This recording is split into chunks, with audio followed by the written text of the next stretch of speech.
Okay.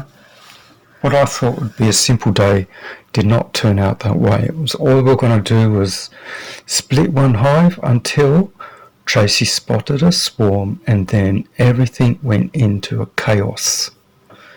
I wouldn't say it was a chaos. It was just a case of not wanting to miss catching the swarm.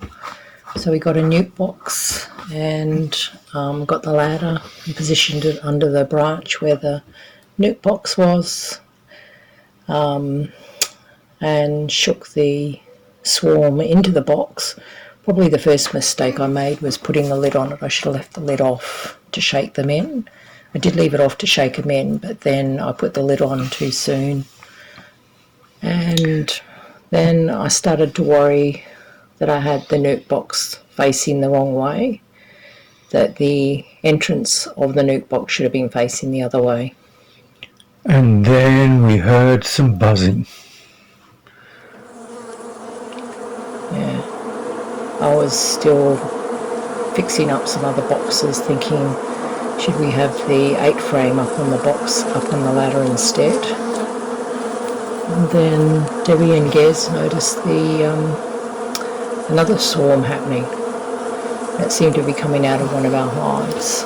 So do you reckon there was notification that there's a hive available, right, everyone move in, or there was a separate hive? Separate swarm totally? No, it was a swarm. I don't know where it came from, the original, but clearly some of the bees came out of our hives. And the idea of putting the nuke box closer, an empty nuke box closer to them, was to see if they wanted to take up that box. Now, this is where they gathered around the single box, which sort of indicates to me that potentially they're from the same swarm. But I don't think it worked out that way. No, there was just lots of bees. They were bearding at the front. I was a bit worried that we didn't have a big enough box.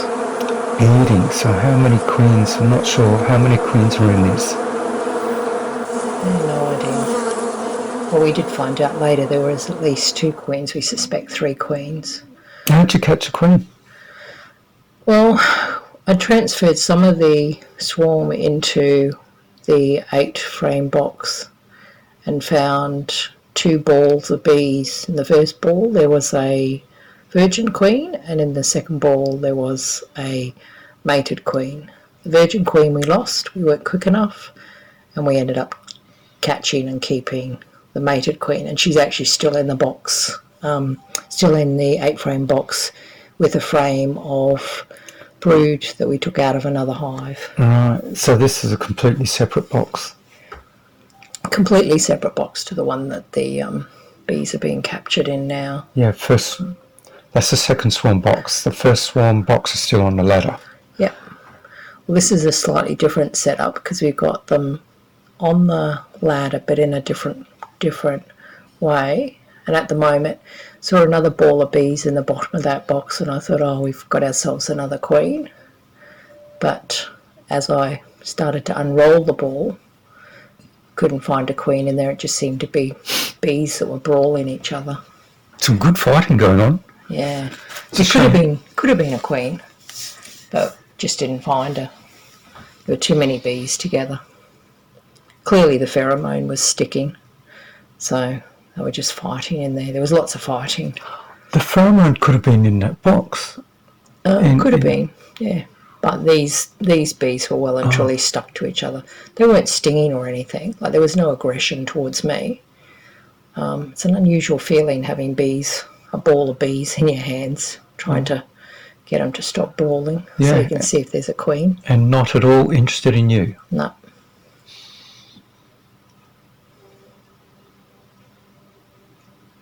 So whilst I was doing this, there were bees still buzzing around, and obviously they regrouped up in the tree. Like, I'd managed to grab handfuls and throw it in the box. Yeah, the second swarm. Yeah.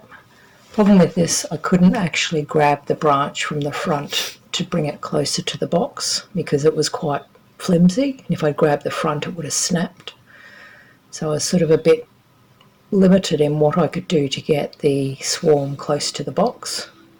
So I was grabbing handfuls of bees And again, they weren't aggressive by any means, and dropping them into the box in the hope that I'd grab a handful of bees that included the queen, because you just don't know without looking through each of them. The idea was just trying to get them down there. About this stage I felt buzzing around my head and that, so I just shook the tree to get the bees into the box quickly. And a good clump too. Yeah. There was actually clumps of bees fell down under the box as well, which I did search to see if there was any queens down there, but didn't find any. So they pretty much mostly went in the box. A few of them regathered at the same spot. Obviously the queen pheromone was still there, but after a while you see the bees sitting at the on the tops of the box there, and you see them starting to fan. So the backsides are in the air and they're fanning to say, come on down here. Yeah. And they cut quite clearly there's less bees on that branch. Yeah. So it's probably about now, we're pretty sure we've got the queen in the box. And what I do is I actually add a frame of brood to the box. The idea of adding the frame of brood is it's meant to keep the swarm in the box as such. So the swarm's probably a bit more towards the middle of the existing frames. So the rest of the frames are blank or drawn out. And then the brood had actually come out of another nuke box we had that we were getting ready, or we'd split it out of one of the other hives to try and make ourselves a queen and sort of get rid of some of the congestion. But in the end, all of the frames of brood that we took out of that other box ended up going into either this swarm box or the earlier one, which had the queen that we caught in the 8-frame box. We did lose one frame of brood that we put in the deep swarm box at the back, because there were some bees interested in that. But when we checked a week later, it was completely abandoned, so we lost that frame. But we caught ourselves a pretty strong swarm of bees in this box. Yeah, two strong swarms. Yeah, so we ended up with 2 boxes, an 8-frame and a 5-frame of bees that we caught. So a pretty good day. This is the 3rd swarm we've caught on the property. The first swarm's already in another 8-frame box, and that's going along. It started a bit slow, but it's getting stronger. We've introduced some brood to it. And the second swarm we caught, we lost that 3 times before giving up. And this swarm we've caught, and it's actually stayed, so we're pretty happy with that. So I hope you enjoyed the movie. It's how the day unfolded at Julimar. And there's you putting in the 2 boxes that we got. Yeah, and I write on top of the boxes as to what happened and when, just so that when we come back, we've got a bit of a record of it.